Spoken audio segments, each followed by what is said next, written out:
Black Stars. The demands by the experienced trainer have forced the GFA to look elsewhere for a new coach to take over the team. However, multiple media reports have suggested that the first team assistant coach, Desmond Ofe, is leading the race to be named the head coach of the senior national team. Now, if a new head coach is appointed, it will be the 7th coach that has been appointed in Keto Kweku's administration as GFA president. With the 2027 AFCON qualifiers fast approaching, the GFA is under increasing pressure to resolve the coaching situation and provide clarity before the Black Stars regroup. Now, the Black Stars have been drawn into Group C, and they take on Cote d'Ivoire, the Gambia, and Somalia.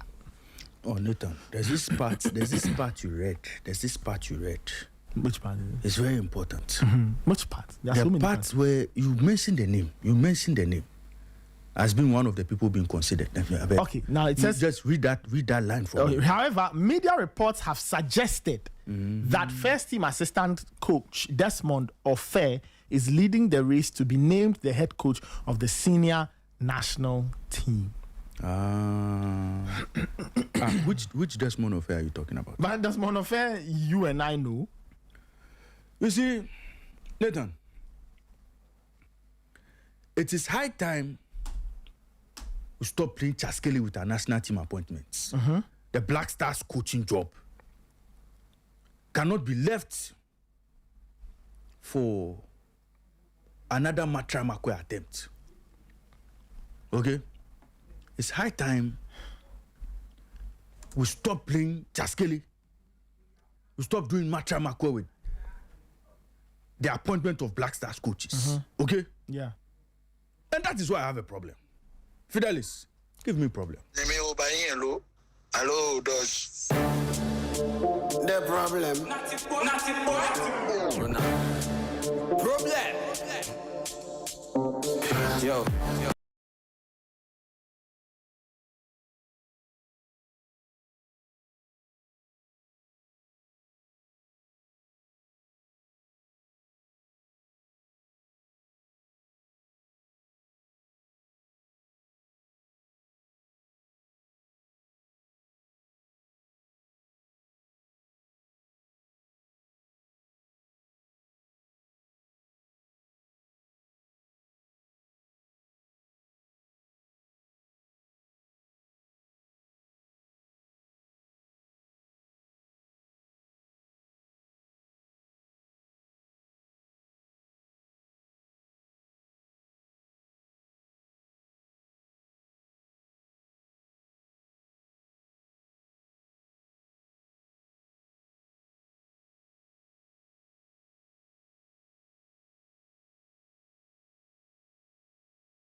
Problem song, same time we be solution. The problem song. You see, Nathan, it is very important that we look at the brand Black Stars and where it has gotten to in the world. And when it comes to appointment of coaches for the Black Stars, we appoint a coach that is befitting of the brand Black Stars. Okay? So this is the senior national team, the Black Stars. That has players playing in some of the top leagues in Europe. There's a certain Semenyo who has tasted the coaching of Pep Guardiola. Now tasting the food of Enzo Maresca. Okay? You have a player like Mohamed Kudus, played under David Moyes, played under a good friend, the guy who came from Brighton, from Brentford. What's his name? Thomas Frank. Thomas Frank. Very good. Thank you very much, Nathan. Now play with De Zerbi. Played with the Greek man. The one who managed to win the. Okay, no, he didn't play. But Kudus has played with some top-notch coaches. Okay, Now, you pick a player like Caleb Drenchi. He's now going to play with a legend, Frank James Lampard. Okay? Look at Thomas Partey. He's played with coaches like Mikel Arteta. Played with coaches like Diego Simeone. Look at a player like Jordan Ayew. Worked under some top-class coaches. Okay? Bring Andre Ayew. Solid coaches they've worked with. Oh, I'm giving you the names. Okay? You look at a player like Brandon Asante, working with Frank Lampard. Fatah Usahaku, solid coach. I think he's going to work with O'Neill, right? He's going to Ipswich. Ipswich, yes. You see, so you look at where the Black Stars players are coming from.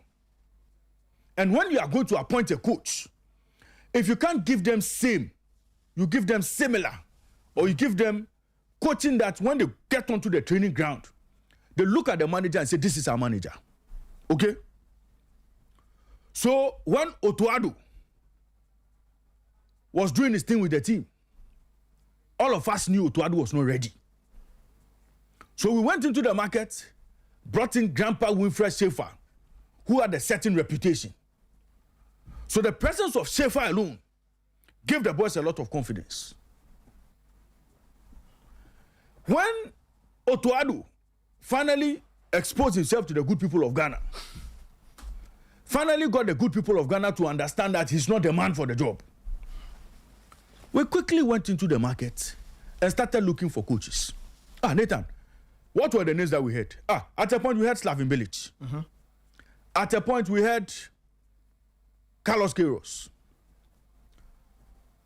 Joachim Low. All these names came up. Hervé Renard came up. There was this Spain coach, very young Spanish coach. His name also came up. One of the young guys. I think he spent a lot of time in Qatar.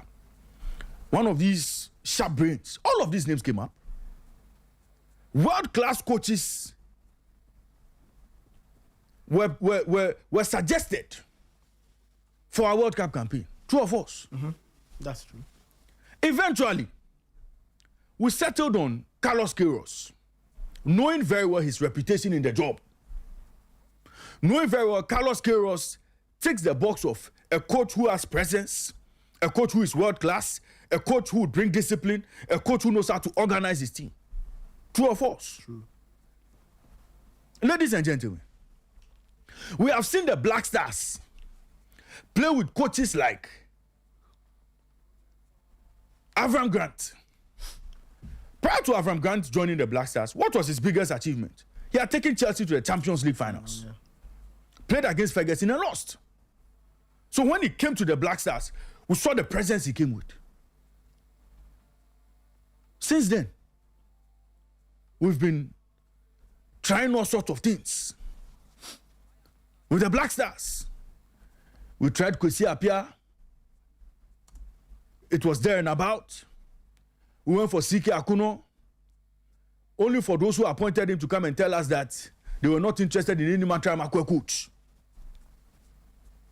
We went back to Milo Part 2, which was a poisonous Milo. We went to Chris Hughton, a manager who many believe was a government appointment. Only God knows how his tenure went. Then we went back to Otuado. Despite listing exactly what we wanted to see in a world-class coach. What were the requirements? What was the prerequisite for you to apply for a Ghana job? You needed to be a world-class coach. You needed to be a proven winner. You needed to have a track record of a coach who knows his onions. You needed to have wins under your belt in terms of trophies and all. That was the criteria we set out for a new manager. Only for us to go back to Germany and bring trainer scout Otuado. We all saw the consequences of hiring Otuado again during the AFCON qualifiers. If there's anything as a nation we should run away from, it's the Otuado kind of coach. And then who is the Otuado kind of? And I'm coming. If there's anything as a nation we should be worried about, and not even go close to is another Otoado kind of coach. So during the World Cup, we went for Carlos Queiroz. Ladies and gentlemen, Carlos Queiroz is no longer with the Black Stars. Because his contract was for a short time, his contract came to an end, and as we speak, it's not renewed. So the Black Stars, as we speak, is coachless. So the Black Stars, at present, is a team without a coach. Mm-hmm. If discussions between the FA and Carlos Queiroz are stalled because of financial demands or whatever reason, nobody should be dreaming of bringing a coach whose expertise is at youth level to come and coach the senior national team, the Black Stars. Nobody should dream of it. So the name Desmond Setiofe that you people have started dropping, look, stop dropping that name. Because Desmond Ofe does not have the pedigree to coach the senior national team, the Black Stars. Desmond Ofe has not reached the level where he can manage the senior national team, the Black Stars. No way. Go and look at his body of work. Look, you see, we cannot continue this Matra-Makwe approach. Go and look at his body of work. 2015, 2016. Mm-hmm. Under 12, under 19 elite coach. Under 15 elite coach for Sporting Lokeren. He spent 3 years, 1 month as youth coach at Sporting Lokeren. Then they moved him to under 18 between 2018 and 2020. Then he moved to under 23 at Sporting Lokeren. He never got the chance to coach the first team of Sporting Lokeren. Then he moved on to become head coach of a third division side in Portugal. Lusitano Club SAD. Nathan, you know that club? Third division. Lusitano Club SAD. Third division in Portugal between 2021, January 2021 and May 2021. 5 months. After that, we saw him and said, oh, we wanted him to come and do a job for us. So we attached him to our under 20 team between 2022 and 2023, December 2022 and September 2023. Then we said, oh, Desmond Ofe has a UEFA Pro license. So he knows what it takes to be a coach educator. So we made him director of coach education. Mm-hmm. Two of us. Yeah, that's true. I'm here to see the coaches he has produced so far. We are here to see the coaches he has educated so far. Me, I don't know. If Nathan knows, I don't know. If Immortal knows, I don't know. I'm here to see the coaches. Then we promoted him to become under 20 manager. And his first stint was very abysmal. We couldn't even qualify to the AFCON 20, the under 20 AFCON tournament.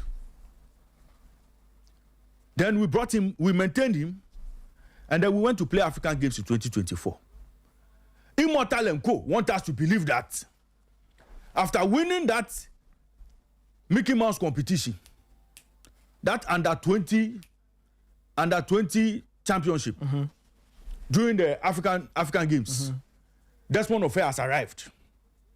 After winning that championship, mm-hmm. beating Uganda in the finals, right? Uganda in the finals. Immortal and his people want us to believe that, yes, that marked the arrival of Desmond Ofe as a top-class coach in Ghana. Ladies and gentlemen, the elders say vindication lies in the womb of time. Mm-hmm. When they gave him this under 20 team again to go to a tournament in Egypt to seek qualification to the World Cup proper, Desmond Ofe was all over the place. We saw him on the touchline. He didn't even know what he was doing on the touchline. Under 20 failed to progress. But knowing very well that is the darling boy of the FA, they managed to find a way to smuggle him into the Black Stars coaching role as one of Otto's assistants. So already the coach is not good. Already Otto is not good. Mm-hmm. They've got to bring another Matramakwe assistant to go and help him. What were we expecting? So when Carlos Queiroz came in, Carlos Queiroz looked at the team, looked at the coaching team, and took a decision to bring his own assistants. We found a way to sneak Desmond Ofe in as one of his assistants. He didn't dispute. He managed him. But if after the World Cup, we've reached the level of Carlos Queiroz, we cannot drop the ball. We cannot drop the ball to another Matramakwe coach. We cannot do Matramakwe with the senior national team, the Black Stars. If they have given him the NASA Under-23 team to find a way to get us back to the Olympics for the first time since 2004, fine. He should stay there. His expertise is dealing with youth teams or teams that are progressing over a certain period, across a certain pathway. That is his expertise. But Desmond Ofe has not reached the level where he can coach the senior national team, the Black Stars. Let nobody deceive you. Let nobody deceive anybody in this country. Let nobody bring that story up that Desmond Ofe is ready to coach the Black Stars. No way, he's not ready. Esheko. Look, Nathan, do you know the egos in the Black Stars camp? Do you know the characters in the Black Stars camp? Nathan, so you want a coach who will be on the touchline giving instructions and his players will be laughing at him? How do you mean his players will be laughing at him? Nathan. Look, Nathan, we've seen it before. Me, I've gone to Black Stars training camp where players are laughing at a coach when he's giving instructions. Which coach was it? Oh, Nathan. Me, I've been on Black Stars training ground. I've seen a coach give instructions. And then his players will go behind and say, F coach. Because the players looked at the coach and they didn't draw any motivation from the coach. They couldn't even understand the coach's instructions, tactical instructions. You don't want that situation with any other Black Stars coach. And Nathan, you and I would admit that when Carlos Queiroz took over the Black Stars, we saw changes. In terms of the discipline of the team, the organization of the team, the shape of the team, we saw discipline. We saw order. That is what you get from a world-class coach. But when you go and bring a coach who is not there yet, but you want to force him there, you end up having another Otto situation. And that is what we must avoid as a nation. For how long will we continue paying severance packages? Otto, we are here to pay Otto a severance package. So we should go and bring another Matramakwe coach. 3-4 games into our qualifiers. When we start struggling, we'll now say, let's sack him and bring in another coach and pay this one severance package. Look, let's not play games with the national team. Let's not play games with the Black Stars. If the Black Stars, if the FA is not ready to go for a world-class coach, they shouldn't bring any coach that will not take us anywhere. But Ray, the qualifiers are not too far away. Later, that is why they must do everything possible to look for a world-class coach. World-class coaches, they don't need a long time to hit the ground running. That's national team job for you. Now, no coach will have a national team for a year. Prepare them for a year for a game. You will have your players coming at most 10 days before you go and play a game. True or false? The longest time you will get is before World Cups. But every coach will be ready to deal with a team that comes in a week, 10 days, you play a game. Give us a world-class coach now. If you're not going to give us a world-class coach, give us an A-rated coach. Okay. You see? Give us a coach who has high ratings. So the coach I was talking about was Felix Bass. Give us a coach who has a certain reputation. But do not give us Desmond Ofe, Ghana Football Association. Do not give us Desmond Ofe. Keep him at the under-23. Nathan, any attempt to bring us Desmond Ofe will be met with stiff opposition on the streets. I'm telling you. It will be met with stiff opposition on the streets. I'm telling you this. And I am sure, as I'm speaking, the Minister of Sports and Recreation is listening. Honorable Kofi Adams is listening. Honorable, you will pay the coach. Please. Any recommendation that hits your table with the name Desmond Ofe, cancel it. If they bring you any list of coaches they want to appoint for the national team and their financial demands and you see Desmond Ofe, cross it out. He's not ready.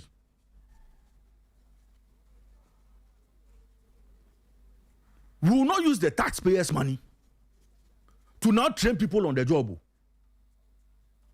or to now give people an opportunity to build their CV. You see, the Black Stars is not a place where coaches come and build their CV. No. You must bring your CV to the Black Stars job. Not come to the Black Stars job and build your CV. So this Desmond Ofe that they are dropping, this Desmond Ofe we are hearing, this Desmond Ofe we are hearing, it better be a rumor and stay as a rumor. I rest my case.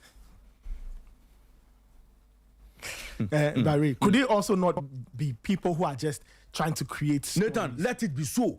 Let it remain so. Okay, so let me ask you a question. So what if by the time the qualifiers come about, we still haven't figured out a coach? They must figure it out before the qualifiers. If they are serious about playing at the next AFCON, the FA must be serious about getting us a permanent appointment who comes in, hits the ground running, and is ready to face Cote d'Ivoire with heavy Renard on their touchline. What? We will not experiment with the Black Stars team again. Nathan, do you know the number of people who woke up at dawn to watch the Black Stars during the World Cup? A lot. It should tell you how much love Ghanaians have for their premium product, the Black Stars. Premium product too. Whether they do well or not, they remain premium product. Black Stars. How many people? Do you know the number of people who flew from Ghana to Boston, to Kansas City, to Toronto, to Philly, to go and watch the Black Stars play?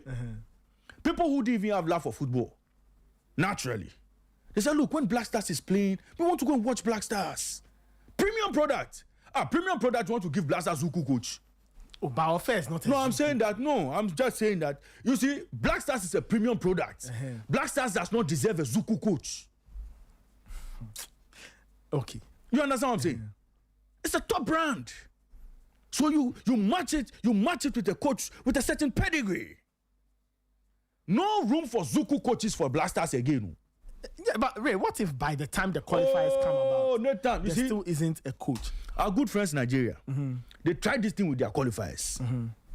Okay? They tried Finidi George and Co. They brought our good friend Austin Eguavon at a point. By the time the boat had reached the bottom of the... they now realized that, hey, there was a problem. They quickly went for Eric Shear. Eric Shear did his best, but it was too late. We don't want to be in a situation where between now and November, after 4 games in the qualifiers, we have 1 point from 4 games. Now we are going to look for a magician, to come and qualify us to the next AFCON. No. So we don't even have to take chances with Desmond Ofe on the touchline for a game against Cote d'Ivoire. Okay. No way. Ray, if that's the case, then maybe government should be prepared to pay a bit more, right? Oh, you see, government will not overspend. Nathan is our money. It's our taxes. When your pay slip comes and they tear your tax, you see it. We will not pay any mercenary coach. But wait, okay, so who's the mercenary? I'm just saying that we will not pay abnormal sums. Government must not pay any coach more than $100,000. So you think we should cap things at $100,000? $100,000 is decent to attract a world-class coach. Okay, and if the payment will go on time. Okay. If the payment will go on time, $100,000 is decent. So you think 100,000 should get us? Come on, very good coach. Come on. Nathan, no matter with the Black Stars. Okay. So those mooting the idea of giving the job to Desmond Ofe, we have heard, we have seen, we have ears, we can smell, we have nose. Nathan, they shouldn't try this thing. The Black Stars remains Ghana's premium football team. Premium. Let me open the phone lines today and let's ask Ghanaians whether they love the Black Stars or not. See, Black Stars win or lose, people still love them. Don't. What are you saying? So you're saying, okay, so you completely totally disagree Nathan, with this Desmond Offer. It will be an abomination of stupendous magnitude. This one, my English come. It will be an abomination of the highest order to go back to this Otuado model again. Hey, Nathan, this World Cup that we went and but we Offer said, has familiarity with the Nathan, team. what familiarity? Really. Didn't we say Otuado had familiarity with the team? When he came, what did he do? So we should go back to this Otu era again. No, I'm not. Matai saying- Makwe. No, I mean, we don't want People will be holding walkie-talkie and be coaching the coach. Oh, come on. who was holding walkie-talkie. No, I mean, I didn't see walkie-talkie. The coach was being coached. Look, Nathan, no. We can't go back to that era. The Black Stars deserve better. That's the truth. The Black Stars deserve better. The good people of Ghana need to see a coach and say, yes, we have confidence in our coach and we know he can deliver with the Black Stars. Look, the Black Stars performance we saw at the World Cup, that many say was improved, was good. Do you know why many people say it was good? A lot of people saw that performance as good because once upon a time, we saw a coach drop the Black Stars level so low that even Australia was sweeping us 5-1. Oh, but Austria. Germany was beating us. But if you. Korea beating us, Japan beating us. That was how low the Black Stars are sunk under a new competent coach. Okay. So when Carlos came and did the small magic, everybody said, oh, wow, the Black Stars improved. But that was not even the level of the Black Stars at the World Cup. The Black Stars is way above that level. So the coaching is important. But no way should we ever look in the direction of Desmond Offer as the new coach of the Black Stars. It must not happen. Honorable Kofi Adams, it must not happen. If the FA submit any list to the sports ministry for consideration and the fees they want to take, and the name Desmond Offer is part, Honorable Minister, please cancel it. Esheko. Once again, I rest my case. Almost blue. You be bandulu. BTM money pajita too. Oh no basic away. No more jites. They no ni moko keke can do. The problems. Jenoni Kekemuku can do. This is the song. Okay. Thank you very much, Nathan. All right. I want to hear your comments before I move on. You know, I find I agree. Okay, this is what I will say. I agree with the call for a permanent head coach. Okay. Do I think we? Oh, look. Almost blue. The point is really, I don't think we have to experiment really. No. With the Black Stars, right? We tried the Otoado experiment, it didn't work. And the bottom line is this: you need competent coaches on your touchline. I mean, that you can't run away from that. We cannot want to get a ticket to the AFCON and not have a competent coach, right? Now, for now, I will treat all this Desmond Offer stories as just that, stories. It should be a story. It should remain a story. It should remain a rumor. And people just trying to do guesswork because stories have to be written. I won't read too many things into that. It should remain But a the story. FA needs to be very critical in finding us a coach who can get us back to an AFCON, a coach who can guide the team, a coach who can manage the players, and a coach who can tactically outsmart opponents. Because really, that's what we want. Because under Otoado, you could tell what the challenges were. You could tell that we couldn't beat teams. We struggled to have a coherent tactical plan. And against any decent team, we struggled. So the FA will have to think about employing a coach who can easily take care of teams we have to take care of. You understand what I mean? Comoros, Chad, whoever. These are teams we should be able to set up and easily go past. And also, when it comes to the bigger test, we should be able to hold our own. Because what is the standard on the continent? The standard of the continent is Senegal, Morocco. Those are the teams that are leading the march. Other countries are also doing really well in their own right. So South Africa, Burkina Faso, teams like that, DRC. We need to ask ourselves a simple question. If the Black Stars take on DRC, South Africa, Senegal, Côte d'Ivoire, Morocco, Cote d'Ivoire, and we play all of them back to back to back to back, how many of those games are we going to win? So I hope the FA will think about getting a coach who can build a winning team, a coach who will understand the profile of the current Black Stars collection of players and manage to weld a team that makes sense tactically, technically, and also a coach who can manage the dressing room. Because I always feel that... Thank you very much. I always feel that one of the biggest challenges for a lot of Black Stars coaches is handling the dressing room. Yes. Managing the dressing room so players know that I am not bigger than the team. And I need to be subservient to the coach's instructions, and I need to be subservient to the collective good of the team. For many years, coaches have struggled dealing with one or two players who kind of believe that the dressing room is theirs, or they can ride roughshod over any coach and have their way. So whilst the FA is still thinking about who to employ, I need them to look at these three angles. A coach who can be tactically astute, right? A coach who can be smart in building a team, but more importantly, a coach who can manage the egos of the dressing room. And you touched on that. The Black Stars dressing room has a lot of egos. Yes. So whoever the GFA brings to the table as the new Black Stars head coach, that person should be able to handle the dressing room. Can Desmond Ofer do that? I don't know. You can't do it. What Ofer has going for him is familiarity with the team. Is that enough? Familiarity didn't help Otto. Fair point. Some people also argue that Otto was stubborn and didn't listen to any advice. Oh, Nathan, it's not Again, true. I cannot It's not true. confirm this one. Otto was doing what he knew, not only NFA. But back to the basis of my point, we need a competent coach for the Black Stars. It's as simple as that. The qualifiers are coming up. We are taking on who? Somalia, Cote d'Ivoire, and who? The Gambia. Gambia, the Scorpions. You know, and look at Cote d'Ivoire and Gambia. Those teams will not be easy to beat. We are playing two animals, elephant and scorpion.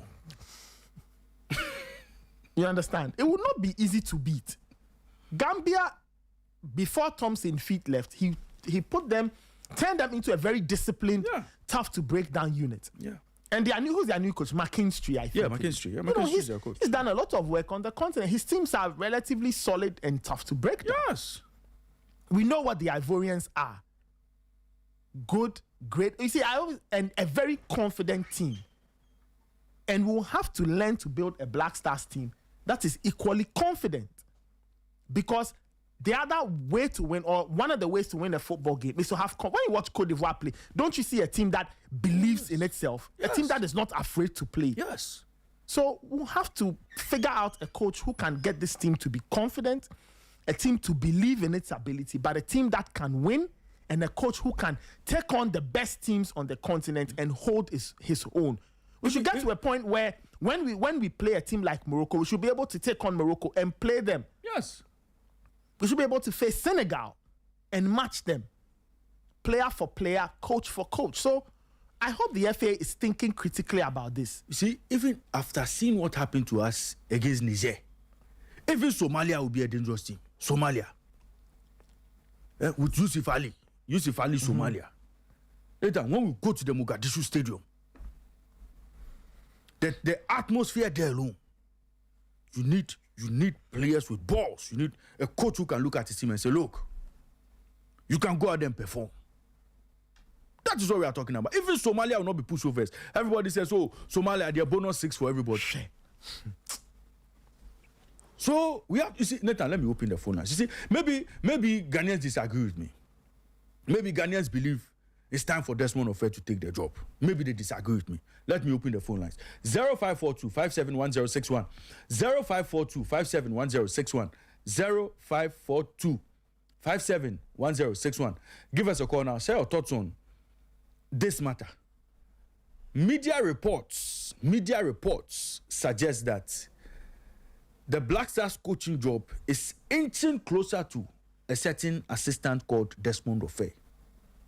In fact, if you agree with the FA or if you believe that the FA should appoint assistant coach Desmond Ofer as a new Black Stars coach, you can share your thoughts with us via WhatsApp line 0542 571061, or you can give us a call 0542 571061. So keep your calls coming, and then once my first caller comes through, I know a lot more will join, and we'll have a conversation. 0542 571061, 0542 571061.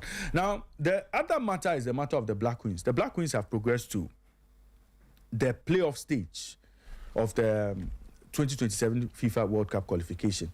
Now, they've reached the Interconfederations. Yes, the Interconfederations Cup stage, the playoff stage, the Interconfederations playoff stage. That is where they are now. And there are a few dynamics there, in terms of the number of teams they'll play, the teams they would face, the teams they are most likely to face, and what the dynamics would look like as they seek to use a plan B to get to to get to the World Cup. So, after picking a few calls, I'm sure we'll get to the Black Queen story. In a bit. So 0542 0542. Okay, so I have a caller on the line now. Good morning to you. Tell us your name and where you're calling us from. Good morning, please. I'm Kofi, calling from Committee 11. Kofi, so this morning, let's hear you. Yes, sir. Oh, this morning is a nice job you people are doing. I want to praise you, first of all. This one of I'm not sure. I agree with you. Just put on that focus. Thank you very much. Thank you very much for joining us on the show this morning. You see, 0542 571061, 0542 571061. Let me get onto the lines. Good morning to you. Tell us your name and where you're calling us from. Hello? Okay, I think I lost the caller there. Let me pick another call. Good morning to you. Tell us your name and where you're calling us from. Good morning, Ray. Yes, sir. How are you guys doing? We are doing great. Yourself? Yeah, Emmanuel is line. Right, Emmanuel, where are you calling Ray, from today? Where's my stool? Your stone. This one, your stone. Nathan will give you your stone. Where is my stool? Nathan has to give you your stone. Yesterday, I was waiting for you to give me my stool, but I didn't give me my stool. Ray and Nathan. Why? What's happening? What did I say? Remind us. I said something that this black news, nothing will come out about money before we leave the tournament. Mm-hmm. Yes, you're right. It's like we don't learn anything in this country. Yeah, hey, Charlie, what is this? What is this? Now they want to destroy everything from this black man, and now they want to give us what? There's more fair. Hey, now play the one I stop like that. From Carlos Gross to the small fair. That is what is being speculated in the media. It's just speculation. It's speculation. This thing even shouldn't even come to even to the. See, it shouldn't be even a.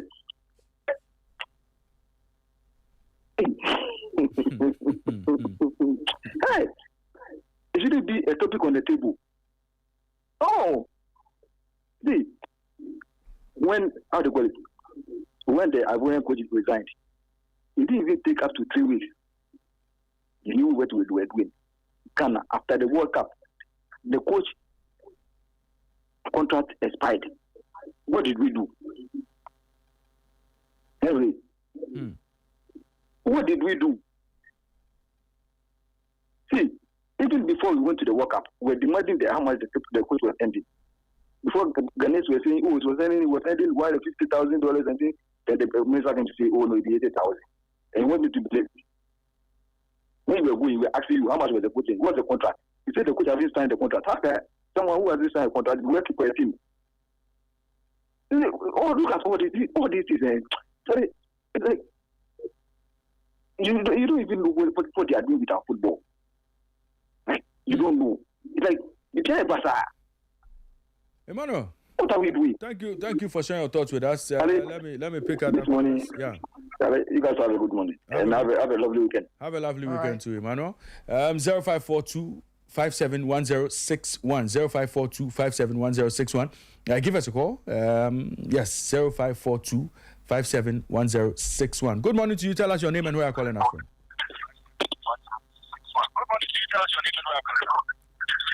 Please turn down the volume on your radio set. Yeah, I'm Exotic calling from Kumasi. Exotic, how is Kumasi today? Kumasi, everything is fine. Bibia Daddy. Yeah, Bibia Daddy. Or say Chrome Johnson, you do idea. I don't know. One time. Let me go straight to my point. Right. I think I stand with you. Desmond Offer, I don't think he's still up there for him to manage the Blacks. I don't think the egos and everything surrounding the team, Desmond Offer will be the right man for the team.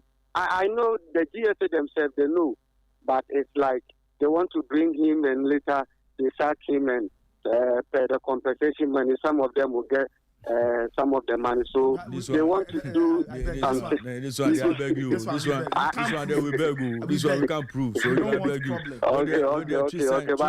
I know. But that's one of it. They should go for a grade A coach, as you were saying. I think that's the point. Right. Thank you very much for joining us on the show this morning. You can also give us a call 0542 571061. I'll pick 3 more calls before we get into the issue of the Black Queens. Good morning to your name and where are you calling us from? Good morning. The king is naked. Yes, sir. This name. Good morning, Ray. Yes, sir. How you doing? Ray and Nita. This is Ato. Yeah, hi. Ato, let's hear you. Ray. Yes, sir. This morning, when you spoke about the coach of fair, Immortal was asking you, what can you do? This is what they've been doing. Yeah. They support the FA. I remember when we said Otuado wasn't good. Oh, he's good. This is one thing. If those who support the FA has been doing in this country. You see red. It's like you sing fire, then you're going to put your hand in it. That's one of it. Even under 20, he couldn't coach them. You see, to be frank, let me tell you, our football is sinking. And we need to, stand up and fight for our football to stand well. Thank you very much. Thank you very much, Ato, for joining us on the show this morning. Immortal, you, point of interest, come and sit here. And answer questions. Good morning to you. Tell us your name and where you're calling us from. Hello, good morning, Ray. How are you? I'm fine, thank you. Yourself?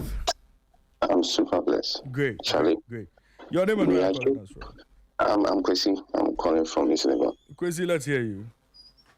Charlie, we are joking in this country, honestly. I mean, the actual word I want to use is not really appropriate this morning, but... Yeah, let's keep it decent. Let's keep it simple. We have to keep it moderate because, Charlie, you brought Otuado. Everybody was ranting. We were speaking, we were ranting, we were saying he's not the best choice. You went for him. He left the country. He came back. You took him on again. Now, he's not good, you sacked him. They are bringing his assistants. There's no clearly under 20, I think. How sure are you that he can really command the dressing room? What tactics does he have? He's empty. He has been an assistant for Otuado. Otuado, if you're an assistant to Otuado, Masa, what tells us that you are competent enough to handle the whole Blasters? And like you were saying, the Blasters is like the premium national team that we have. Irrespective of whatever we do as Kenyans, the Blasters continue to be on our hearts. So please, that's number one. Number two, we always say that we'll complain, we'll rant, but there's nothing that can be done. This time around, Charlie, we will protect. It shouldn't happen. This monopole can never handle the Blasters. Are we joking? Charlie, it's fine. Let me leave. Thank you very much, my brother, for joining me on the show this morning. Ethan, you see, I hope you are counting the against. Nobody has supported this idea. So those who are mooting this thought, Ray, and I've just told you that. Let it stay as a rumor. And I've just told you that. I choose to read it as a rumor. One treat it as such. It's just Okay. people trying to write news stories. Let's get back onto the line. So, good morning to you. Tell us your name and where you are calling us from. I'm calling from Latte. Let's hear you. From where? Latte. Okay, nice. Nice. Good to hear from you. Latte, yeah. I think it's a rumor, so just keep it. Mm-hmm. It's not true. You can't be the coach for Ghana Black Stars. Just one. Thank you very much. Very well. Thank you very much for joining us on the show this morning. You see, Nathan, even the callers are struggling to believe how this is going to be possible. You see, that should tell you that the nation will not support this kind of idea. This plan or consideration or thought. Good morning to you. Tell us your name and where you're calling us from. My name is Sewan Christopher. I'm calling from Sayo Sujuku. Chris, let's hear you. My brother, the Black Star team, is it a family team now? Or is a nation team? That will support one person. That's all the time we have to push agenda on one person. Black Star is not a small. Ghana is not a small team. How will you pick a coach that the team is the nation is older than? Desmond is not ready for the job. I don't know the reason why they picked Desmond from the under 20. Meanwhile, Desmond is performing under 20, and they bring him to the national team to do what? Desmond should go back to the under 20 team, go and perform at that place. We don't want any category C coach to come and coach Black Star. We are big enough to pick coaches. I don't know the reason why they leave the current coach. He's doing well. He's giving us enjoyment with the nations. Why are they sacking? You're supposed to bring that coach back. If they can't pay with the nation, you are ready to pay them. He wasn't sacked. His contract expired. And we need to renew the contract for him because he's doing well. See, there are discussions with him. The challenge is money now. Mm-hmm. Because he wants more money than what he was earning before. You should relax. Well, we are now building the team. You should cut the money small for us. As for that, you should relax. Well, we are now building, so you should cut the money for us small, so that we will work well. At times, if things is better, you can demand for whatever you want. Yeah. Thank I agree with you. Thank you very much for joining us on the show this morning. Let me pick my final caller, and then we get into the matter of the Black Quiz, and then we'll talk about the Community Shield as well. Because this weekend, Arsenal and Manchester City will slug it out for the Community Shield. Good morning to you. Tell us your name and where you are calling us from.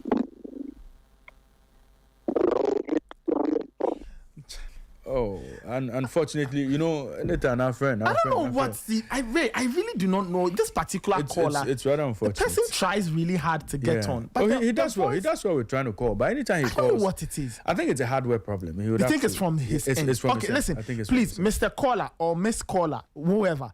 You know what? Why don't you try calling the other line? Yes. And let's just see if it is from our end or from your end. Ray, what's the other number? The other line, 0302 794805 0302 794802 0302 794805. You can try that line too and let's see if we can put you through. Let me pick my final call. Good morning to you. Tell us your name and where you're calling us from. Yeah, Dr. Ray, good morning. Yes, sir. Morning. Yeah, the one and only Achekera in Tema. Achekera, let's hear you. Yes. So first of all, who even brought the idea that Desmond should be there? Who cry? Even the 18 Premier League class, the coaches, Desmond is way below them. Way below them. I don't know the skirmishes they are trying to play. It's not healthy. It's either you are negotiating with the coach to bring his demands down, or you are getting another person. Mm-hmm. Sometimes, you see, the coach money is high. There is some cut somewhere. Yeah, we understand. So if the trainer puts his cut down, the coach demand will come down. The best idea they should just take it off. We don't want to hear it. Good morning to Mr. Nathan as well. I'm tuned in. I'm listening. All right. Thank you so much for calling. The one and only Achekera. Thank you. Achekera says, Charlie, that it won't work. So, you see, My final call. One came in 8:45. My final caller. Good morning to you. Tell us your name and where you're calling us from. It's a Raymond. This is Anobil. Anobil, let's hear you. Yes, sir. This is it that story? You are not a boy. I want to know. I'm not a special country and not to you. You see, somebody who failed at under 20. Somebody who failed at under 20. And we want to bring him to Black Star. See, Black Star is a World Cup quarter-finalist. A World Cup quarter-finalist team. If you forget about our pedigree now, that is the record there. You can't bring anything up. Even that they don't learn, you go to Toronto, a trainer scout. Look at what happened. We couldn't even beat Sudan and Co to go to Cup of Nations. And we want to replace somebody who came to stabilize the team a little more clear for us with Desmond Offer. See, if they want to do family and friends affairs, they should send him to the division thing. We don't want him here. And can never kill him, and can we will not in the street? They will see the red saliva from us. What is the meaning of this? They should let us think. See, they want to test the waters and see how our reaction is. This is our reaction. We will show them pepper. This man is there. Immortal. I know Immortal is still there. This is Anobil speaking. Immortal is we will show your people pepper. We will show your people pepper. If they try to bring this one up there. Are we doing some Edward dance or something? One step forward, two steps back. Is that what we are doing? These people are awesome. Is it that they want to always rehearse with us or play with us? We don't want it. Right. What is the meaning of this? Anobil, good morning. For now, it remains a speculation because media reports are suggesting that in the absence of an agreement with Carlos Queiroz or any other coach, Desmond Offer is one of the names that has been dropped. Yes, you know what I'm saying, as potential replacement. Yeah, that's why I was saying that. What if, Ray? What if by the time the AFCON qualifiers start, we don't have a coach? Do you know that it will be Offer who? You cannot deliberately slow down the appointment process just to get close to the time and tell us that in the absence of nothing, let's consider. But that no, Ray, they know they have to take a decision now. Ray, I agree with you. I'm only saying that. Do you know that if somebody wants Offer in that seat, they can slow things down and. I can't pick any more calls now, unfortunately. But Immortal, I know you are one of the proponents for local produce for local coaches. Now, let's assume that the FA decide to go with the choice of Desmond Offer. What would be the case in his favor? Well, we've seen him. He got results and at 20, got to a point he couldn't qualify for the World Cup. He's now the assistant coach. People learn. When we started this job, whenever the mic is open for us, you see us shaking. But now we feel comfortable in delivering. No, so do you think the Black Stars job is a playground? It's not. No, is it no, Nathan? The Black Stars job is it a job that somebody will take and now have to learn? Well, first says she's come to learn, and even after all, any job that you enter, whether you have 100 years of experience or what, obviously there are one or two things you have to learn because you are dealing with human being. And of course, I believe in him. When he's given the opportunity, he can do until you are failed. No one can determine what will happen. Yes, someone called and said, "Oh, I was for Otuado." Yes, Otuado qualifies 2 times for the World Cup. A lot of countries didn't get to the World Cup. We can talk about the Nigerians, the Cameroon, the Italy and co. They didn't get the opportunity. Yes, he failed for the AFCON, but he qualified us for the World Cup. So I will still remain by supporting the local produce because I know when the opportunity is given them, they'll do well. The current coach want to take more. You don't have the money. If you don't have it, if how much you can pay, it's how much coach you can get. No problem. Yes. So until government is ready to break bank to pay more, Carlos Queiroz will not be our coach. So if you don't want Ofe, then we can go for someone we think he will take maybe 50,000 or 80,000. I'm not sure if government is ready to pay $80,000 because we'll come here and say, hey, the coach is taking almost 1 million Ghana cedis. Why are we paying coach almost 1 million Ghana cedis? But we should know that in the football ecosystem, if you don't have money, of course, if you don't have money, you cannot get what you want. It's all about money. You need money to push. So if you want a coach like Carlos Queiroz, or you want a coach who has everything, like Zidane and co, you must be ready to break bank. Okay. But if you don't have it, you go for someone who can be a project coach. Because I know Ofe is a project coach. You were talking about, he said, oh, Matra Makwe. I was there at the JFA Secretariat when he met. He said, the Matra Makwe he mentioned, he said, you people are saying that those we've appointed. Oh, I was there. Me, I go to press conferences. But who didn't go to that press conference? Yeah, he says, who didn't go to that press conference? You people are saying that we've used Matra Makwe. But this is not Matra Makwe because he has done it before. He has taken us to quarter-final. So this was... So he's not Matra Makwe. This was Milo Matra Makwe. He wasn't Matra Makwe. Yes, yeah, but yes. The Matra Makwe was a reference. It was a reference to the CK. It was a reference to Milo.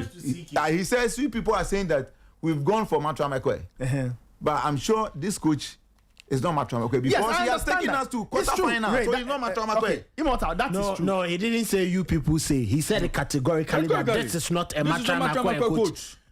But was Milo a Matra Makwe? No, but he was referring to... But he was referring to whether he was referring to...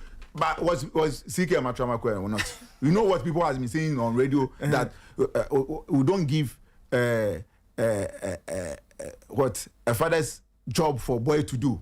One time at my station, we said it a lot. You don't give a father's job for, and was it right? For a boy to do. Was it right? I said we said it on radio. But was it right? There's a difference between saying what is right and saying what is wrong. Yeah. You can say both, but I am asking, was it right? I'm saying that Immortal. We are saying media guys were saying that Immortal, do you know how Didier Deschamps was appointed as the French coach? As for how many we're always going De La Fuente, what had he done before being given? No, the advanced countries, those that have money, those have money. No, Milo, wait, Milo, what had Milo done before he was given the job to send us to the quarterfinals? Then Ofe comes in, and that is why I am saying that the Ofe comes in. Until he does it, you cannot even some of the experienced coaches who went for them, they failed that. Fair point. So example is the Matra Makwe, the one who came, who wasn't Matra Makwe, like couldn't qualify as from AFCON. No problem. Immortal. My point, and my concern with this, if this is even an idea, my concern is this. We look at how, for example, inexperience on the coaching side, and I always say that inexperience on the coaching side cost us the tickets to AFCON 2025. That's correct. I think Otuado's inexperience cost us. Right. And I get concerned. I think what goes for Ofe is that he's familiar with the team. He's not walking into it as a complete stranger. So he's familiar with the team. My concern has to do with the hands-on X and O's coaching. Does he have what it takes? For example, we have to take on Côte d'Ivoire.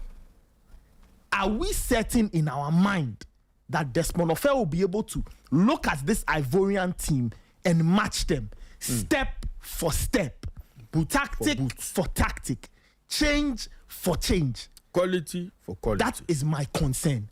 does he have what it takes at this stage to take on Cote d'Ivoire over 2 legs and cultivate a game plan that can give us what we need? The Gambia. Against Gambia. As for Somalia, I won't fast too much because they've been kind of in the dark a bit. So that is my concern. As for Ofe, and Raymond disagrees with me. I'm saying that what helps him is his familiarity with the team. So that counts for something.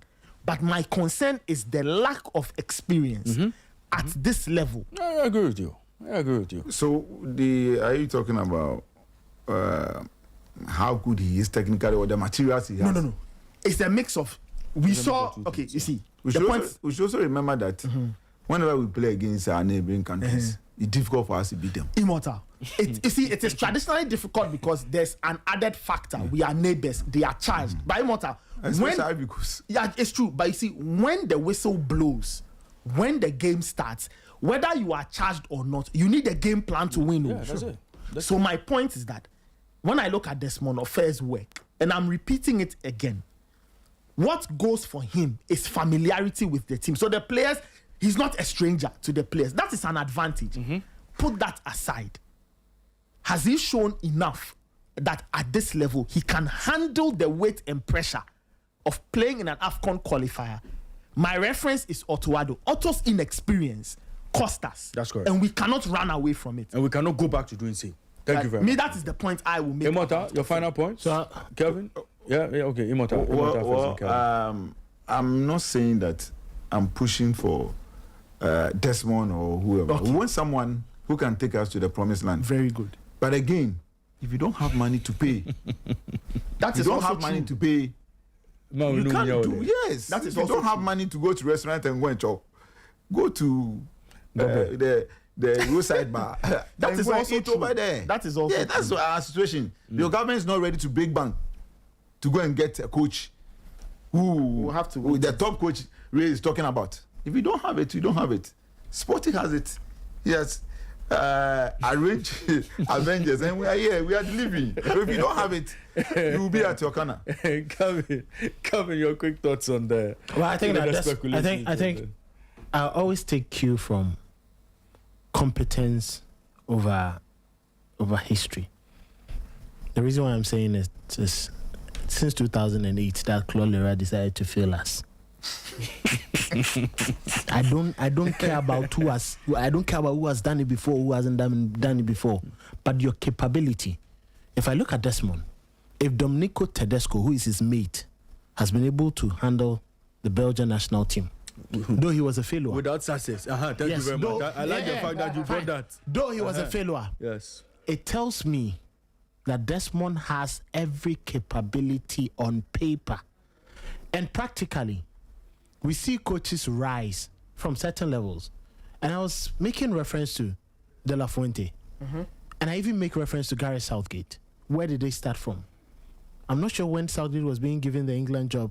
What was his body? What was his body of work? Fair point. I mean, he had handled the under 20s. Thank you. Very good. Desmond has also handled Ghana's under 20s. He's done that. How many of the players who played this under 20 got promoted into the national team? I am building a point. It will settle in. Look at MS5. What was his body of work when the head coach, what's his name, was sacked at the 2024 AFCON? The guy who passed on, I forgot his name. He went on to after he was sacked. Gasset, Jean-Philippe Gasset. Yeah, Gasset. He went back to France. Yes. He died a few months ago. What was his body of work when Gasset was being sacked? Nathan, he was virtually an unknown person. Yeah, MS5 was. And do you know where he had Cote d'Ivoire? It was at this World Cup. But no, wait, I am coming. He eventually caught up with them at this World Cup. I am coming. He caught up with them, but he is the only coach to have ever progressed them from what? The group stages. I see. And it wasn't that their performance. If you compare it to even the Didier Drogba and the likes era, this performance at the World Cup, they played indecision. And there are times the coaches, I always say, if Amad Diallo or who was that striker who missed that ball? Adingra decides to miss that ball. Do I come back to blame the coach who gave the theory for them to practically move the ball from goalkeeper, defense, midfield, and attack. The final third, that should be the end product at the highest level for a player like Adingra. And he decides to fluff it. I won't blame Fai. But the Ivorians want what? Another step. And they have the capability to do what? To go for who? Heavy Renard. Yes. Now you come to Ghana. Our capability is even below Carlos Queiroz, who even decided to consider us and take us to the World Cup. And even because he's just cutting up some of his money for his assistants, who we employed for their services for the team at the World Cup. If Desmond is Ghana's director of coaching education, at that level, director of coaching education. Remember what even though Spain were a failure, when Julen Lopetegui decided to mess up by signing for Real Madrid when he was still the coach of La Furia Roja, who took over the team? Fernando Hierro. What was Hierro's role with the Spanish? He was the top in terms of technical direction. I think he was in technical direction. So if we have Desmond as the director of coaching education, who has had experience with the under 20 team, the recent under 23 team that played the FA president. So I'm going by the words. The decisions that the Football Association, together with the technical directorate, have made. Because when you appoint a coach, we know that the technical directorate should be in the know because they understand. Now we hear that Desmond was part of Bernard Lepert's team in putting together the DNA, which we have cried that it has been missing from our game. We've seen it under Desmond's teams, and I'm not sure nobody can say a hoot about. You saw the DNA when they went to Egypt. Come on. When they went to Egypt, you saw the DNA. Yes, we did. Just that they failed. Just that they failed. Which DNA is that? No, just that they failed. But we've seen it. So if I have all these with Desmond, and you say I don't have money to appoint any coach, and he's had the experience of being at the World Cup with Carlos Queiroz as what? As an assistant. One of his assistants. One of his assistants. Okay. In the team. I'm sure he was there. He influenced so much. He was there with Otoado to help the team do what? Qualify for what? The World Cup. If you don't have money and you are putting Desmond there, by virtue of his qualification, this is a UEFA licensed coach we are talking about. Otto was a UEFA licensed coach as well. What was his body of work? What had he won? No, I just want. He wasn't a senior coach. The same he would wasn't a head coach role. It is the reason why. The same would go to Desmond. No, Desmond has handled an under 20 team and carried the team all by himself to the final of a major competition, and he's won. Had Otto handled? Wait, Otto's first hit was to take Ghana to the World Cup. In Qatar. That was his first job. With who? Won, in fact, not win. Found a way to get Ghana to the World Cup. Went to the World Cup, won a game, and then that was the only currency he was holding. Okay. As far as very good. Being only that was his only. That was his only currency. In terms of but that was a level higher than coaching under 20. So in terms of like pure body of work, I think Ofer would have a bit more under his belt. Exactly. In terms of like extended coaching hours and what he's done. Fine. Coaching so hours, so fair. we give him that. U20, but so we give him that. Again, I don't think it takes away from. Anyway, Kelvin, you finish, and then I can finish, and then we go to Nigeria and Morocco. So, if that is the case, from what we've seen from him, the experience he's had over the couple of years, and as director of coaching education, if you tell me he's not capable. He's not capable. The one who has actually helped to design the current license A that the coaches like Hamza and the likes are going through in Pram now with Professor Minta, and you tell me this person cannot lead the national team, then where are we going? Desmond may be capable, but the external hands, the control, the influencing, if they're going to give him a free role to do his job, the Football Association, I mean. If the Football Association is going to give him the liberty to do his job, I trust that he's capable of doing it. And he can be capable. The likes of Walid Regragui, they were not miles ahead of the coaches that we had seen on the continent. But what did they do? What did he do? He managed to get the team to the highest point. So I trust that if there are no influences, and I say it, if you have a coach who is going to be bold, what was the trump card to Milo's success? That the first time, yes, of course, his boldness. He didn't care who you are. Mm-hmm. So Stephen Appiah nearly lost his place. Lyle lost his place. Muntari got to the bench. Mm-hmm. He says, "Ajimambedu Jonathan Mensah, mumebo bo ne mami na yenko. The day you come and play, keep people out and the lights." You may be talking about player quality. I understand, but we'll come back. We'll come back no, to this. You know, we'll come back. I to know, this. but let me just land. Land But from here, and then we move on. if it gets to a point where we don't have money or we are not willing to use the money, we don't. Out of all the coaches that we have currently, who do you think you would rank ahead of Desmond currently? Well, I'll rank Desmond. Who are you going to rank? I don't think there's a coach on the local scene today. You won't rank. There's a coach on the local scene So, today. Ray, you are saying that. You are saying that. Okay, so Ray, assuming we are pressed who walks for time, into that Black Stars? Assuming we are pressed for time, and no decisions have been made. Where do you think we should go? I'll come back to that after a few messages.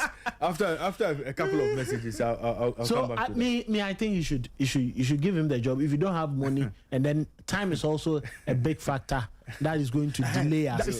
Give him the job. Let him take control. I say the FA has to be very quick about it. Okay. And I also agree partly with Kelvin, because if it is Desmond, if the grand plan is Desmond Ofe, then they'll have to eliminate.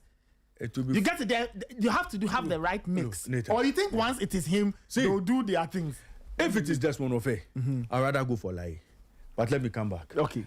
Atu from 37. Okay, right. Nathan. He says, "I'm delighted Ray has addressed the issue, and I share sentiments with him. Not only should we look for a coach with a pedigree, but one with their philosophy or approach. The past 7 years have been conservative coaches. It's time to take a bold step and employ an expansive coach." Ray makes a fantastic point about the players we got and the consistent misalignment with the coaches we have. It's very true. Yeah. It's very true. Somehow, maybe fate and providence has given us a national team that, when you look at, right, this team is almost like built to play transitional football. This team, you can say, we are very top heavy in terms of attackers, wingmen, maybe not so much as number 9s, but wingmen, attacking midfield. So we need to find a coach who can properly profile the players and craft a system that.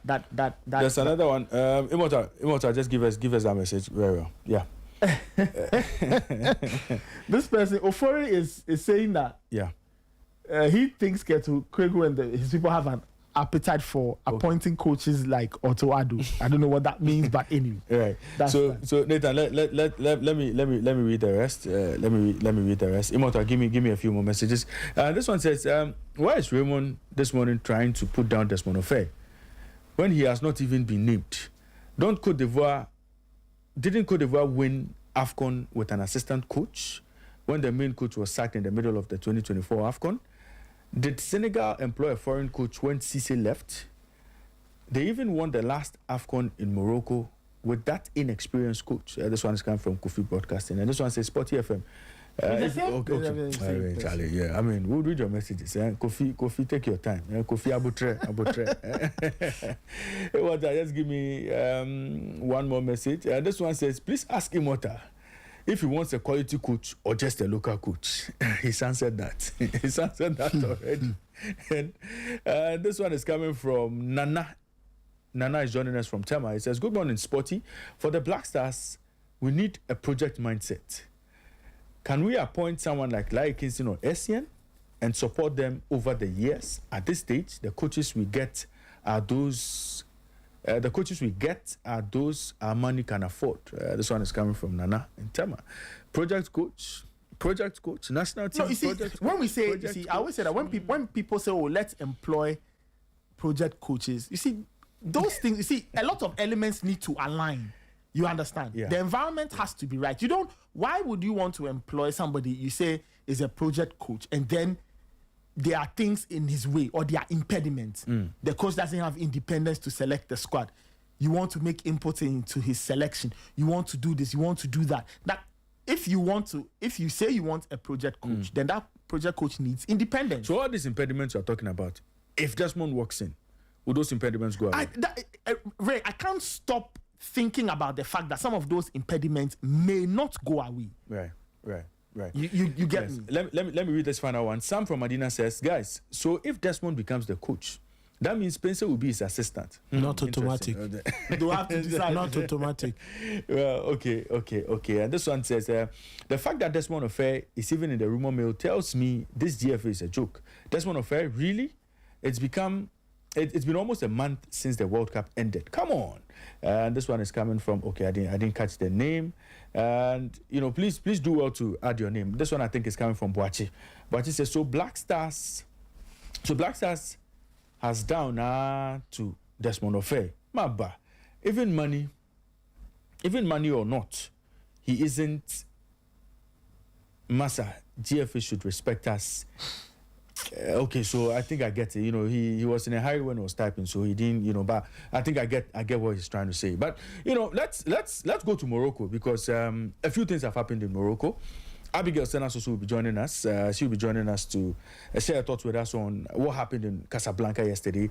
The Black Queens managed to at least get the job done as far as the Interconfederation playoff is concerned. They got a win against Cote d'Ivoire to ensure that they will take part in that playoff competition. Hopefully, we'll see how things go for the Queens there. But Nathan, take us through what is ahead, for the Queens in terms of this Interconfederation playoff. We know 10 teams will be taking part in this particular playoffs from 6 confederations. And already we know AFC, CAF, CONMEBOL, OFC have their teams ready. So I think we are waiting for UEFA and CONCACAF to, present those who take part in that particular competition. But, where the Queens are now, what lies ahead for them? Well, as we explained yesterday, they'll get into phase 1 of the continental playoffs, right? They'll get into phase 1 of the Inter-Confederation playoffs. Now, the phase 1, as you mentioned, they are so far. This is what the picture looks like. From the AFC, you have Uzbekistan and Chinese Taipei. From CAF, Ghana, South Africa. CONCACAF will be determined. There are 2 spots in there that need to be determined. Yes. If you go to CONMEBOL, it's Venezuela and Ecuador. And if you go to OFC, it is Papua New Guinea. Now, UEFA's representative will be confirmed in a bit, right? Now, as soon as that happens, there will be Tier 1, Tier 2, and Tier 3. Tier 1 will have A1, A2. Tier 2, B1, B2. Tier 3, C1, C2. Out of this, the top 2 will qualify. Right. The top 2 will qualify. Okay? There are 6 teams. There will be 6 teams in that group. Right? Teams A1, A2, B1, B2, C1, C2. The Queens will have to finish in the top 2 places in that mini league. Okay. You understand? Now, if they finish in the top 2, which means they are playing, it will be round robin. Everybody plays everybody. Are you following? Yeah, I get you. Then, out of this, we'll have 2 teams who will qualify. Then they go to the final phase. The final phase will have 6 teams, 3 seeded teams, 3 unseeded teams. And then they'll play each other. Okay? They'll play each other. 3 matches. Seed 1 versus Team 1, Seed 2 versus Seed 2, Seed 3 versus Team 3. And the 3 winners will be the final holders of places in next year's FIFA World Cup in Brazil. The Queens have it all to do. It's a long They have route. it all to do. Now, what do they have ahead of them? They have 5 games to play because they'll take on one team from the B set. No, two teams from the B set, two teams from the C set, and then they'll have to play the other one from the C set as well. So That's two right. teams from the A set, two teams from the B set, one team from the C set. Every team in this mini league, which is the next stage, will play 5 games. 5 games. So if you are team A1, you play against A2, B1, B2, C1, and C2. If you are A2, you play A1, B1, B2, C1, C2, and it goes in that order. There are 6 teams in that mini league, and each of those teams will play 5 games. Right. Are you following? Yeah. 5 games. And then the top 2 will progress to the final stage of qualifying, where there are 3 matches. 3 matches. Right. And the winners of those 3 matches are the teams that will go to the 2027 FIFA World Cup in Brazil. So that's where we are now. Right. Let's go to Nigeria, because there's a lot happening there after the Super Falcons failed to at least book a place at next year's World Cup via the AFCON Championship, and also failed to make it via the playoff route. In fact, it's been a very difficult campaign for the Super Falcons. Let's get onto the lines and speak with our colleague who worked with Sporty TV Nigeria, Blessing Fowowe. I hope I got the name right. She's going to correct me if I got it wrong. Blessing, good morning to you and welcome to Sporty Breakfast. Yeah, good morning, guys. I mean, you were quite close with the pronunciation, not very far off. But Okay, yeah, can you give me the right pronunciation? Okay, so it's pronounced Fowowe. Fowowe. Right, Yeah, right. and the meaning is very simple. It just says bathing with money. That's all. Oh wow! Oh wow! I wow. see. I So like I'm it. curious. So which part of the name is the money part? It's the last part. Where? The middle part, rather. The middle Okay. part. Wo. So wo is money. Owo, yeah. Owo is Yes. money. Oh, I It see. means money. It means It's money. the western part of Nigeria. Oh, okay. Blessing, bless us with money on the show today. Listen, I get that all the time. right.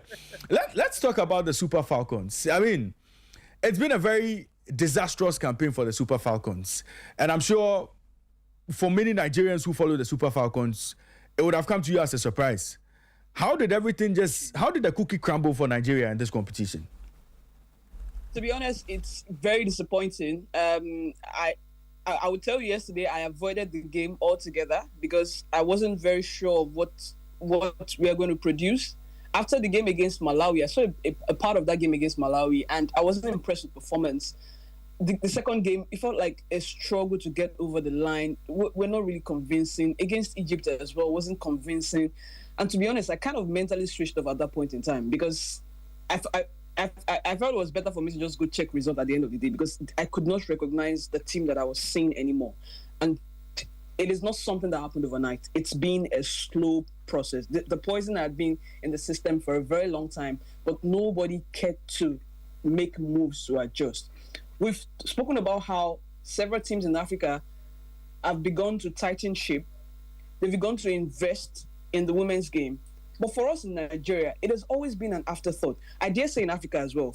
Women's football is an afterthought in Africa, I dare say. However, for us in Nigeria, I'd expect that for a team who was quick on the scenes to buy into that conversation of women's football, we should have gone beyond this level where we are in at this point in time. For Nigeria, we should have been talking about competing with the Europeans. I mean, I remember the years where Sweden were dominant in women's football. The years it was all about USA, being dominant, Brazil as well. I mean, I expected that we'd have gotten to that point where that is where we compare ourselves to, because it feels like we've conquered that level. But we never take it seriously to prepare these ladies when they are heading into this kind of tournament. I feel the blame should be shared across board. The federation having their share of the blame, and the players as well. They are very, very culpable in everything that's gone down. And it's just so sad to see that this is what has become of women's football in Nigeria. When you talk about the federation, I mean, what role did they play in all of this? Now, for the federation, the kind of attention they give to the men's national team, you barely have half of it for the women's national team. And guess what? This women's national team is the most, what's the word? The most successful. They've won 10 AFCON titles that even the men have just 3. So I understand that the Super Eagles is perhaps a bigger brand to market. It's a bigger brand that a lot of people perhaps would enjoy a lot more. But then again, there should have been at least some sort of resources sent into that part. I recall in 2016 when Nigeria won the WAFCON, then it was still the AFCON. I think it was in Cameroon. Nigeria against Cameroon in the finals. Desire Paranozi. It was a labeled 1-0 victory. I remember the coach then was I think Ukeria Uche. Those girls got back to Nigeria and staged a protest. They refused to leave their hotels. They refused every form of intervention because they were being owed allowances, being owed salaries. Now, I'm not saying the men don't get owed salaries. They get owed, but they are always often the priority, which is understandable to an extent because of the brand. But knowing that this team has also done so much more, even not more to bring smiles to the face of football fans in the country, I'd expect that a lot more will go in terms of development. There was a year in this country where the Super Falcons went the entire year without kicking a ball in the green, white, green jersey. Not a single friendly. International windows come and go, and we practically have to keep calling on the NFF, calling on the authorities, the stakeholders to get friendly games for the Falcons. And sometimes you come up with the, I no disrespect to any country, but not the top level, the kind of friendly games you'd expect. And then there's always the fire brigade approach that we put into things. I recall, I think it was the last Olympics or thereabout, when it felt like went for one of those international competitions. It's a friend. I'm trying to remember the name. Very similar to the She Believes Cup in the US, but something around that region. If I do recall, I'll mention. That was perhaps the only time that the ladies would said that they had like quality friendlies under their belt in preparation for the tournament, the Olympics that year. So there is nothing done in terms of trying to, from time to time, get them busy international windows, get them to play friendly games, get them to come together and have this synergy. For me, I think scouting has been very poor as well. There was a time in this country where the Nigerian Football League, Nigeria Women's Football League, was the best in Africa. We had teams coming from neighboring countries to just come and get into players coming from neighboring countries to come and get into teams in Nigeria to play the game, because they understand that the league is good, and it was quite solid. From the years where just after the Messi Akide years and the Perpetua Nwocha, the Stella Mbachu's of this world, but things are falling so badly that our scouting network is very, very poor. Some of the players in the team, and this is me now moving away just gradually from administration to the players, right, but still sticking with administration now. Scouting network is poor because we should be having a situation where you are discovering players and you are moving them from one step to the other, from one stage to the other. You are moving them from one stage to the other where there's a seamless transition. There are certain players in that team who perhaps should not be there. I'm not going to call names, but I'm very sure they probably know him themselves. From the last AFCON, there were a couple of players that I thought would not be called back into this next WAFCON. But here we are again, they're playing. So we have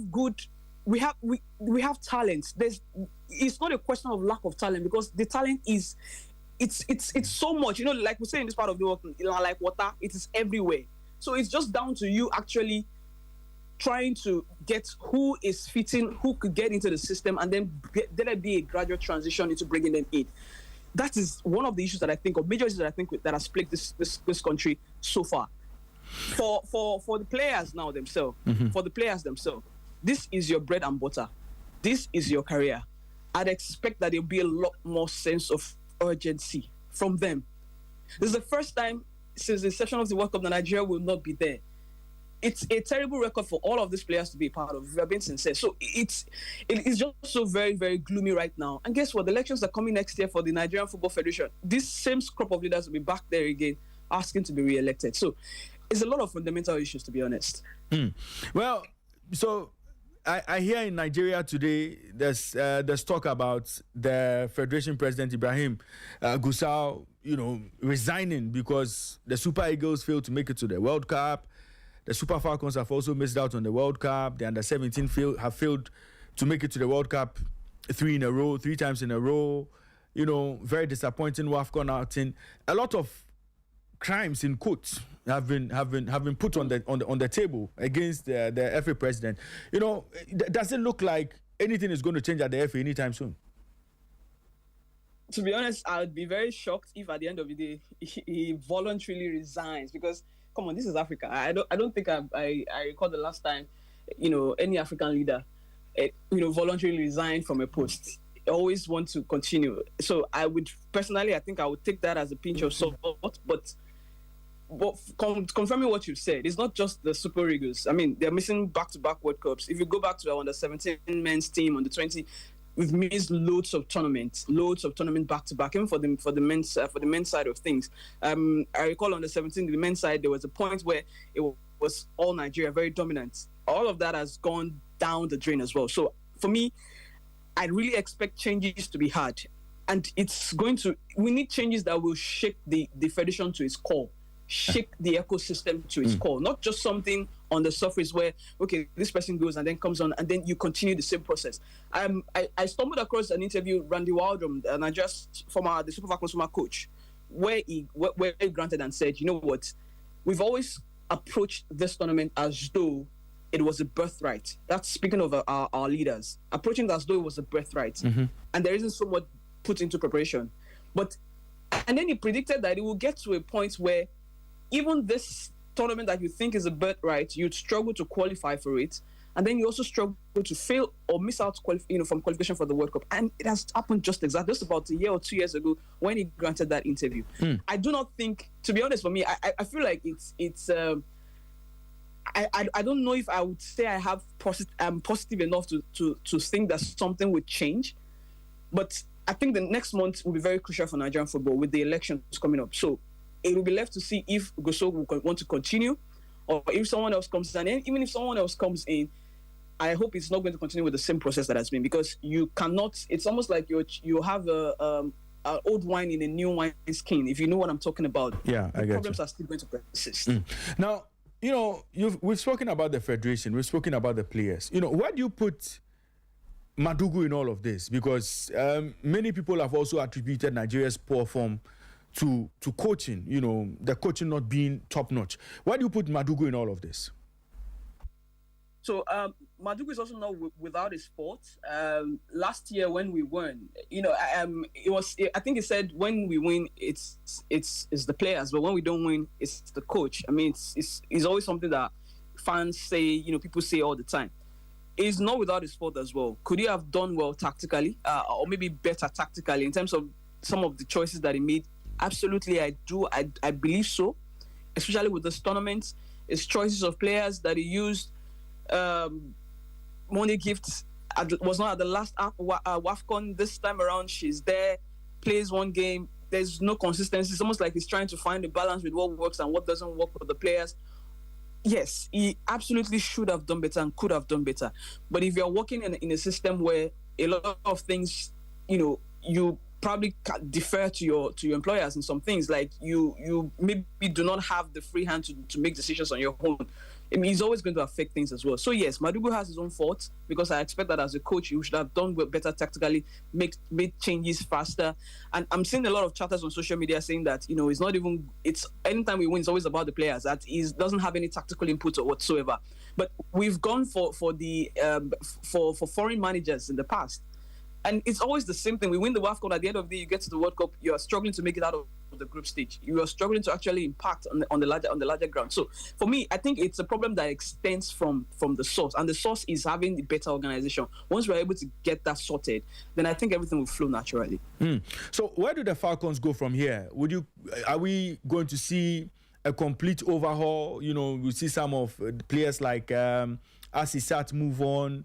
Osinachi, Ohale also move on. Are we going to see wholesale changes being made to the team and possibly now usher in the Ajibade era properly? What next for the Super Falcons? I mean, I'd expect that by this morning, I'll probably be seeing announcements of retirement from some of those players themselves. Because, yes, we do need a clear out, like a massive clear out, a very, very massive clear out. We need to change things drastically. Again, I said I don't want to mention names from the team, and I'm trying so hard not to mention those names because, like I said, I knew some people from the last WAFCON last year who I thought that would be their last tournament. Like, bow out on a high, bow out with grace. But no. And for many of them, some of them don't even have like good club sites where, you know, they get paid like regularly and stuff. The highest amount of money they probably make is when they come to the national team to play. So yes, I'd expect a complete overhaul. But it takes guts to be able to do that. And I'm wondering where that gut is going to come from. Is it from the federation? Is it from the new coach or if they do decide to go the route of another coach, would that gut come from that coach who will be willing to say, you know what, I want to go out and pick new sets of players. I want to go out and scout. Thankfully for us, I think it's the under 17 women's, is it World Cup or under 20? Which is under 20. Under 20, exactly. And there are lots of young, tactically gifted players in that team. So I'd expect that whatever plans the NFF is having, they probably should be looking in that direction as well and to see as much talents that they can transition gradually into the senior women's national team. As much talent that is available there, we need a total overhaul. And I do agree. I think it's time for us to step into the Rashida Ajibade era of leadership because I think she brings a lot more to the team than some of those, old, I don't want to say old legs, but in a way, yes. Because we have to forcefully retire people from the national team. Forcefully. And it comes with chatters from social media. And then before you know it, they're not called up. Before you know it, they're also, the players themselves are also speaking back via their mouthpieces in the media and all of those things. I don't think anyone should have to tell them. Some of these players should voluntarily, announce their retirement and move on. But I think the guts has to come from the federation, has to come from whoever the new coach is to say, you know what, we want to go a different direction. I want to do things differently. Blessing, thank you very much for your time on the show this morning. It's been a pleasure having you, and we wish you and Nigerian football well. Thank you very much. Always a pleasure. Great. And that was a Blessing Forward yes, of Sporty TV Nigeria joining us on the show this morning. Well, Nathan, the problems of Nigeria very similar I also can relate to that. But Abigail Senasosu has joined us. Before Abigail comes in, I just need to do a quick correction. So earlier I was talking about the phase 2 of the playoffs. I think that the group table threw me off, and it threw off my permutation and explanation. So having a look at the fixtures, so each team in phase 2, I call this phase 2 because phase 1 was yesterday. Phase 2, each team in that phase will play 3 games, not the 5 as I said. It's 3. So for example, if you are team A1, your matches are against B1, C1, and A2. That's correct. And every other team will also play 3 matches in that phase, right? Everybody will play 3 matches in that particular phase. So, as I said, apologies for the mix-up. I got the table threw me off. But everybody will play 3 matches in the next phase. And the Black Queens need to finish in the top 2 of that mini league for them to advance to phase 3 of the Interconfederation playoffs. Right. Let's bring in Abigail Senasosu. And Abigail is a lady on the ground. She's a resident women's football expert. She's joining us all the way from Casablanca. I don't know if she's moved back, but she's joining us from Casablanca, where the Queens played yesterday. Abigail, good morning to you and welcome to Sporty Breakfast. Good morning. Thank you. Great. Abigail, let's talk about the Queens and the result they picked yesterday. It was a game not too many expected too much, from, but in the end, the Queens did what was important. They found a way to get into the Interconfed playoffs. Take us through, what happened in that game and, what pushed the girls to dig themselves out from the deep to get a very good result to progress in the competition. Well, I think part of the game was Hello, Abigail. They knew that they had missed. Hello, Abigail. Hello. I can't hear you well. So if you can reposition yourself a bit. You're not too clear. Okay, let's take it again. Is it? Okay, yeah, let's go. I can hear you now. Let's go. So I'm saying that after losing to hello. Yes, Abigail, please go ahead. Hear you. Okay. So I was saying that after losing out automatically to be able to get into the World Cup, the ladies knew what was at stake, and of course they knew that a lot was expected of them, like it was from the beginning of the competition, and so they had to give this last opportunity a go. And yes, Kim Lass also made some changes to his lineup as well. We saw Benedict Simon return to that starting lineup, and also Stella Nyamiche handed her first start to a game throughout this period, and I think it did pay off. Yes, they considered as early as they did in the first half. That threw the team off a bit, but it was good to see how they picked themselves up, and with Princess Marfo getting their equalizer, and then their best penalty taker this went Justin Bonsu also with that opportunity to be able to wrap it all up for them. And it was a game that we expected them to at least be better, because in the last year and a half under Kim Lasbuket, when they've played with Ivory Coast 3 times already, a win, a draw, and then a defeat. And so that is not a side they didn't know too well. But like I said earlier, the Ivorians just took advantage very early in the first half and tried to shake the tables and then throw them off balance. But it was good to see how they were able to pick themselves back up. A few knocks here and there to see Doris Wedua get out of that game. And then in the end, Evelyn Bedu was also being carried out of the stadium, also injured, but did nothing serious to really worry about, to see how they are really picking up before we all left Casablanca. And so they just had to take advantage of that one, give it a long shot once again, and see if they'll be able to go through this rather long route after they fluffed the opportunity to go through automatically. So it was just they just took it upon themselves to be able to go all out and do what they do best as the senior women's national team. And it was good to see them win again at a very familiar venue where they picked up the bronze medal last edition against South Africa. So going back to Labi Zauli, maybe also played a part in that one, and they were able to be one of the 2 that will go into the intercontinental playoffs from Africa. So it was a good one, and I would say that they did their very best. Abigail, what did Kim Lass do differently in this game, and what lessons did you pick watching the game?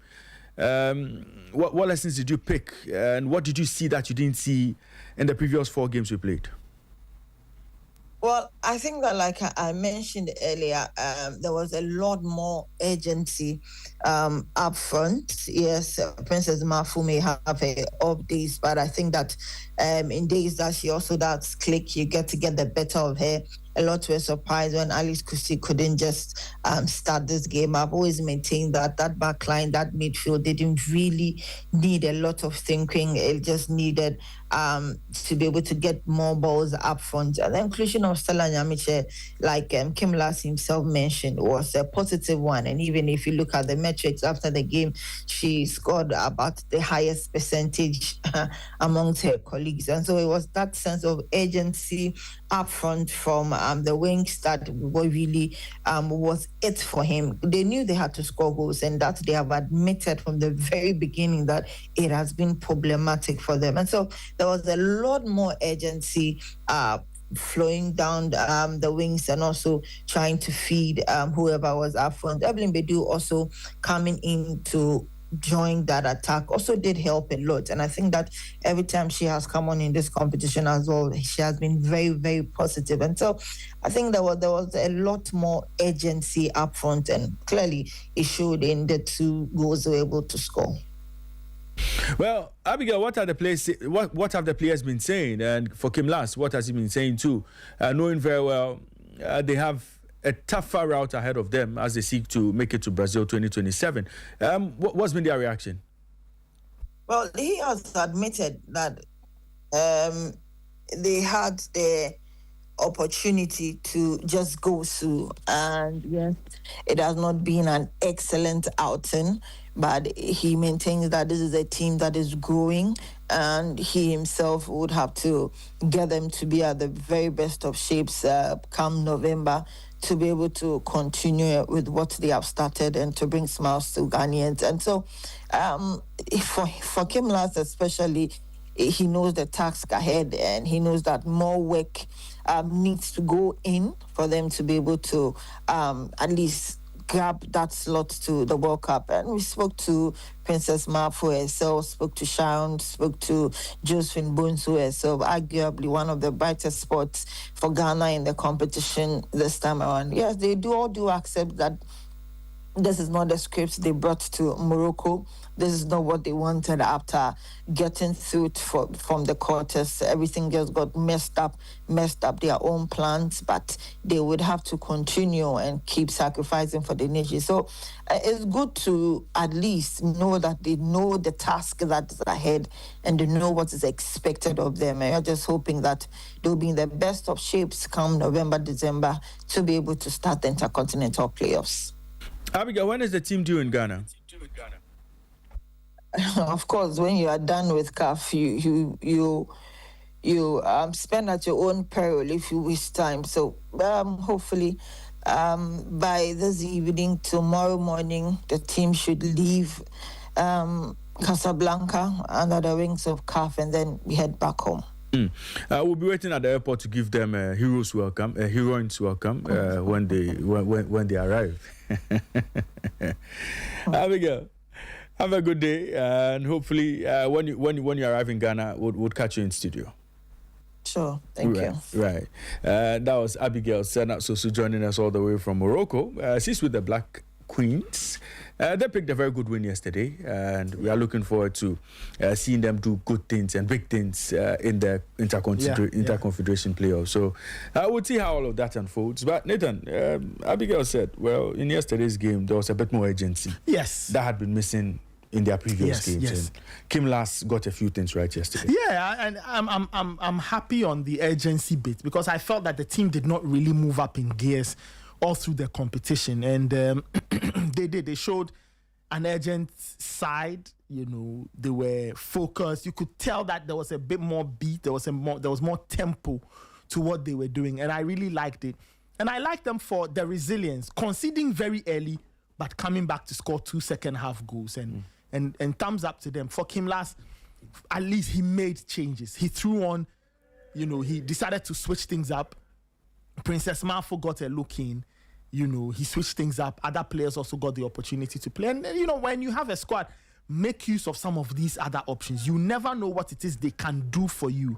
And you never know what kind of situations they can solve.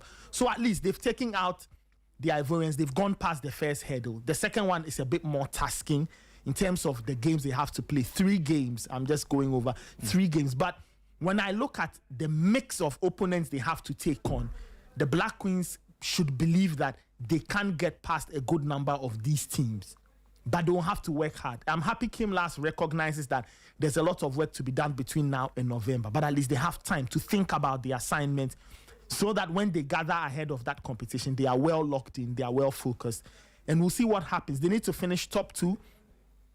Again, when I look at the teams that are potentially going to show up in that Interconfederation playoff, just looking at where we are and what has been confirmed: Uzbekistan, Chinese Taipei, Venezuela, Ecuador, Papua New Guinea, 3 other teams to be confirmed. I think the Queens should be able to navigate some of these tests, but it will require focus, good work, and a certain hunger. And that's what they will need to guide them through these matches so that they can finish top 2. The final phase is the more complex one. More complex because the quality of teams, the quality will increase. It will go up a few levels. But it is attainable because you only play 1 game. Just 1 game. 90 minutes, maybe 120 to get yourself one of 3 tickets. But that's later. They need to focus on the present. Thumbs up to them. I hope by the time they gather later in the year, they'll be hungrier, they'll be more ready, more prepped, and Kim Last will be a bit more flexible in terms of looking at his options and trying newer things so that he'll be able to get what he needs. Because I think this is big for the team, but also big for him if he decides to see it through. If he sees it through and is successful, it's a notch to him. It's a mark on his CV. Guiding Ghana to a World Cup after, 20 years? Yeah. Will be a bit of personal history he makes. For the players, it will be big for them. So everybody needs to understand there's something to take away from this campaign, and they all have to focus their energies, be on one page, and ensure that come later this year, they'll be on the right side of the results and see what they can do in the next stage. Right. We'll see how things pan out for the Black Queens when they get into that Interconfederation playoff later this year. But let's shift focus to the Community Shield, because we know the English Premier League is almost here with us.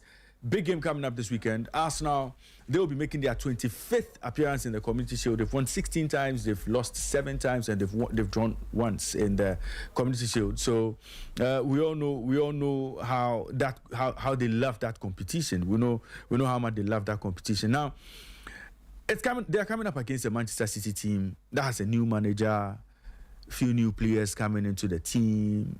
What kind of game should we expect on Sunday in Cardiff? I've seen how the two teams have been getting ready. City played a few games here and there. The last time I saw them extended was the one they played against Atletico Madrid. Arsenal have had more games to play. They've played in Scotland. They've played in the Emirates Cup. They've played at home.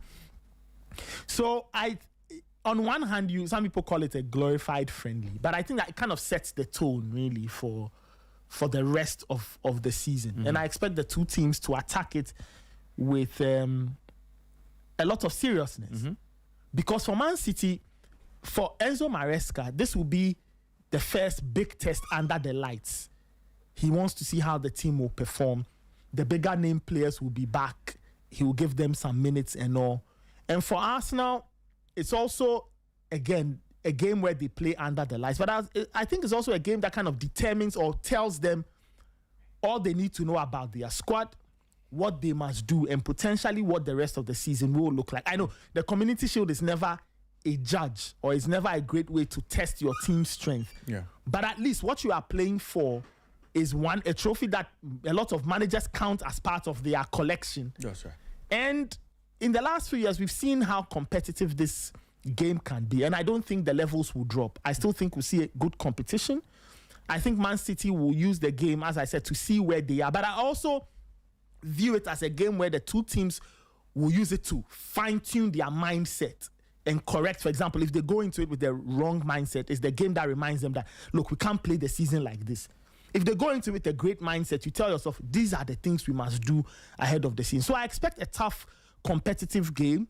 We'll see how the new players will fare. This is the first, quote-unquote, proper official game they are playing. Yeah.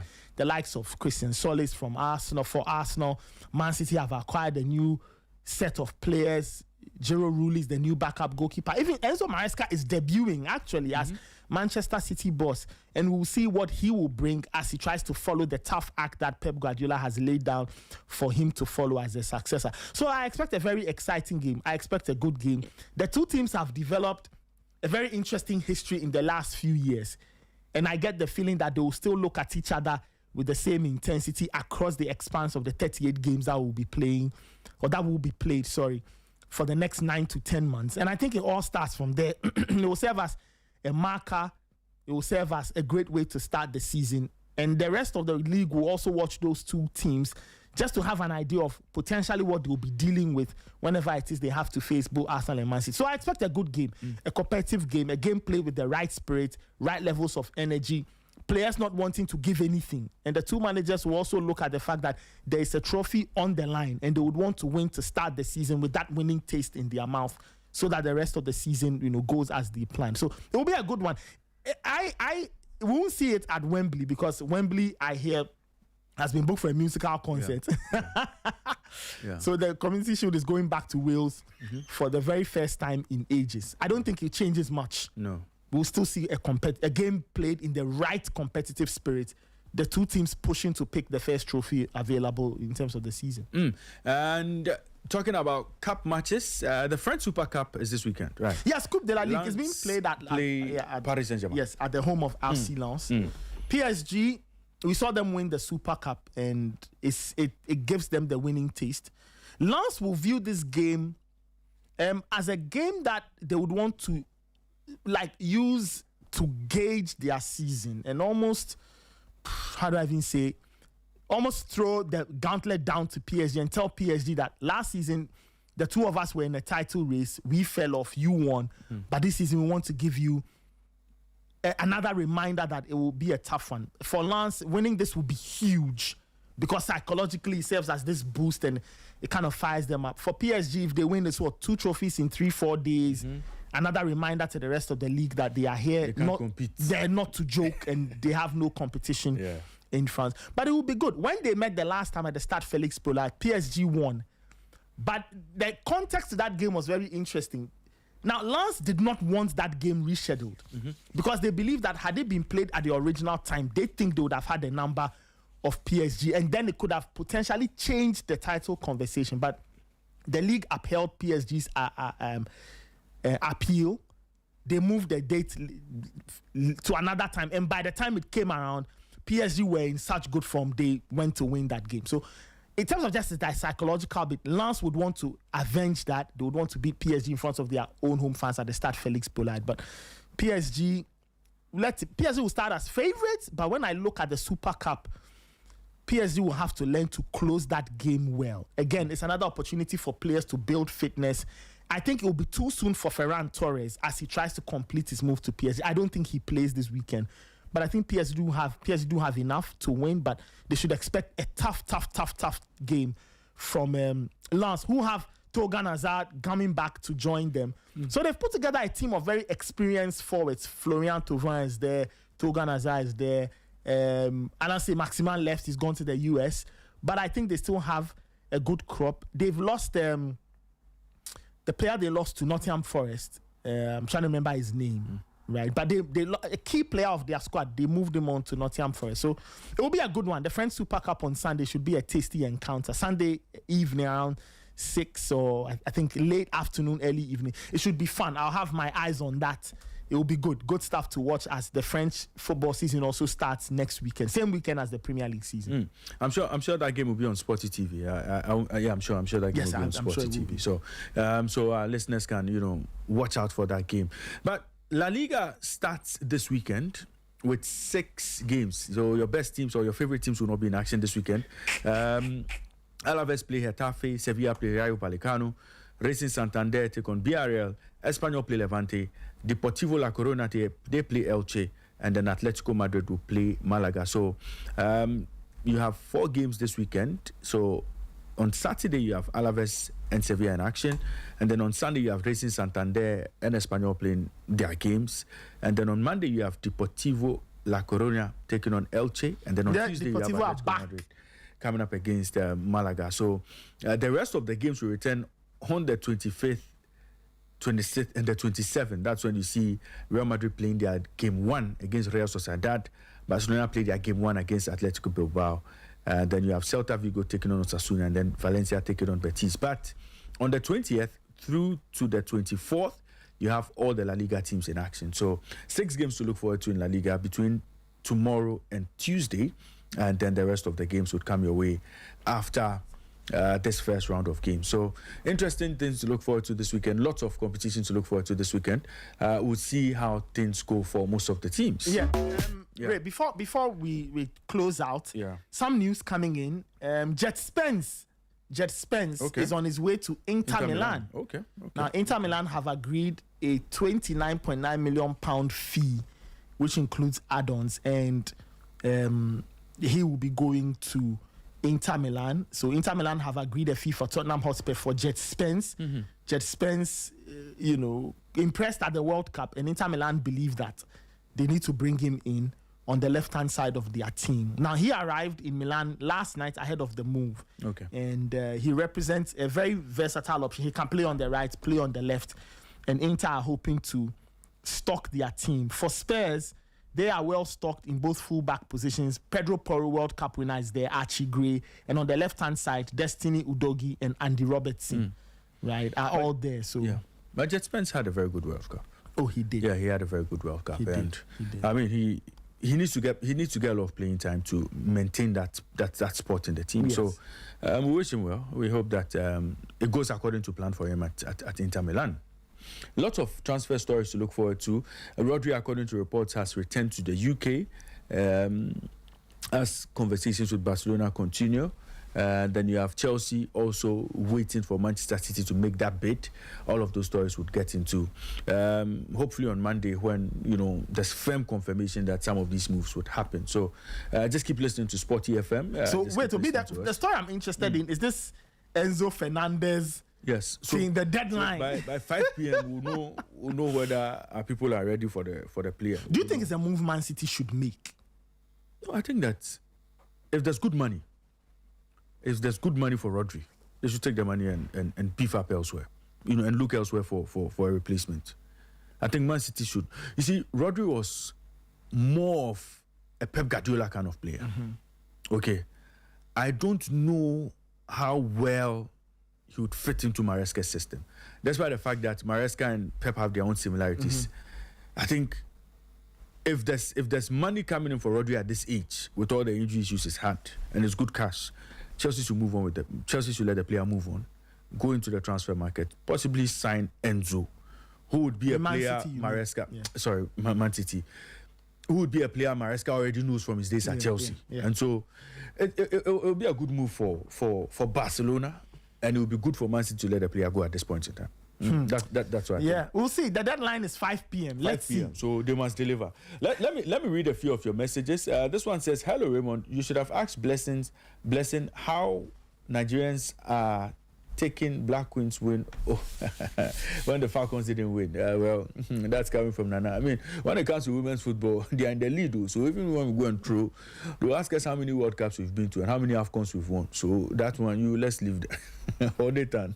If we attempt laughing at Nigeria when it comes to women's football, they have a lot on us. Yeah, that is As for that one, they have a lot on us. But I mean, of course, next time when we catch up with her, would get what she says. Okay, so we don't have any more messages. But let me say a big thank you to the entire production team. Immortal Jakwa Champo, Yusuf Desaja Isa, Emmanuel Ayamga, David Kofite, Janet Nanekya Mankwa, Angela Mensah, Fidelis and JJ. A big thank you to the production team for providing all the support this morning. And to our team lead, Gary L. Smith, wherever you are, good morning to you. Big shout out.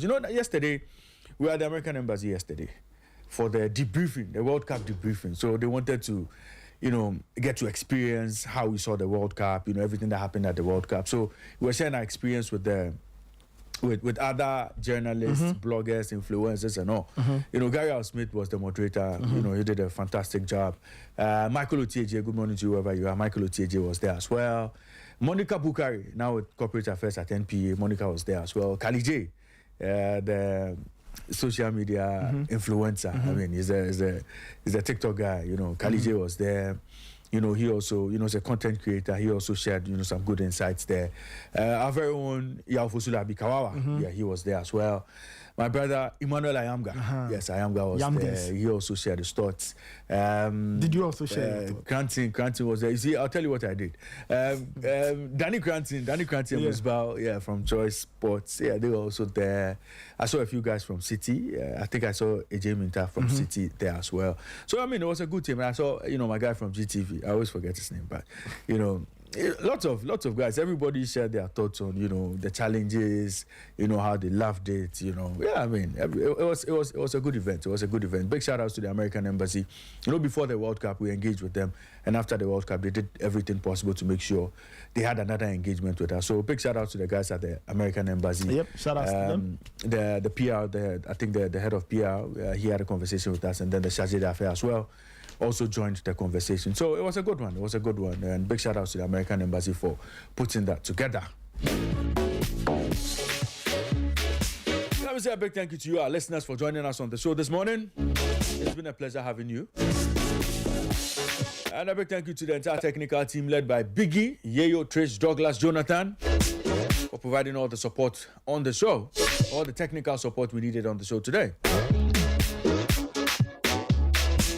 Programming on Sporty FM continues at 12. We bring you the news. At 12, we bring you the news. At 12:30, we bring you Sporty Plug, Nana Kwame Labi, Immortal Jakwa Champon. They'll be seated to get into the weekend. They'll give you the big weekend preview with regards to how to make money from the game. Football is back, and so there's more money to be made. So Immortal, Nana Kwame Labi and the team, they will be seated at 12:30 to bring you Sporty Plug. And there's one interesting topic we'll be discussing today, and that is tank piercing. So make sure you don't miss it, because editor will be on.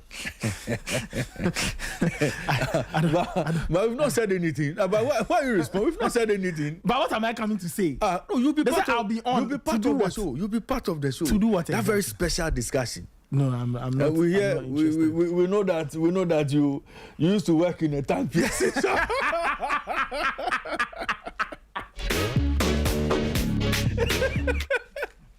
They say we too go.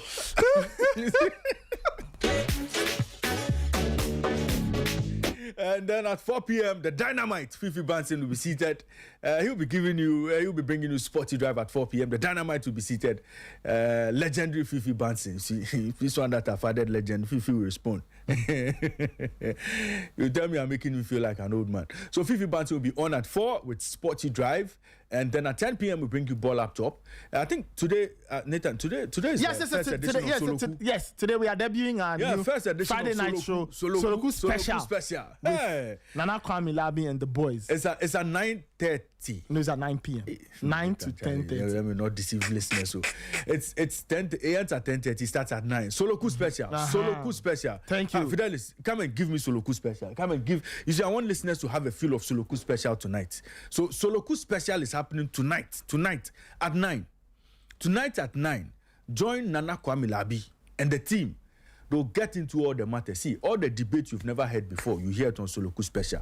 All the crazy arguments you never hear in football, you hear on Soloku Special. Let's listen to this before we wrap up. Let's listen to this. Hey, Friday night, work is done. The weekend has landed. Perfect. So, what are we doing, cra? Hey, Nana Kwame Labi, I hear you and the boys are taking over Sporty FM on Friday night. What exactly are we getting ourselves into? Oh, this one, my guy, no long talk. It's Soloku Special. See, football with the boys. Look, the Premier League, Champions League, the biggest players, the hottest controversies. If the football power guys they argue about, look, we did talk about them. Penalty? That was never a penalty. Tell you what, you talk, no, it be clear penalty.